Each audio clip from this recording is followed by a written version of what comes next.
আসসালামু আলাইকুম। জাপানে দুষ্প্রাপ্য সব জিনিসও পাওয়া যায়। আজকে একটা সুপার শপে গিয়েছিলাম, দাইওয়া হাউস।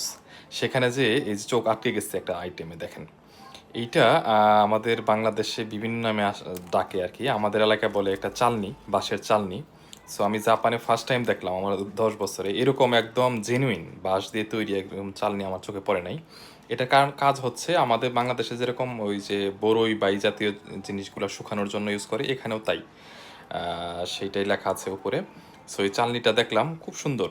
একদম আপনার যতভাবে ডিজাইন করা যায় সেটা আরেকটা দিয়ে ইন্টারেস্টিং দেখেন এই যে আপনি যে শুকা দিবেন কোনো কিছু যদি পাখি বা কোনো কিছু খেয়ে যেন ফেলতে না পারে সেজন্য উপরে নেট সিস্টেম দেওয়া আছে। এটা আমাদের জন্য খুবই ইনোভেটিভ, বাংলাদেশের জন্য হতে পারে।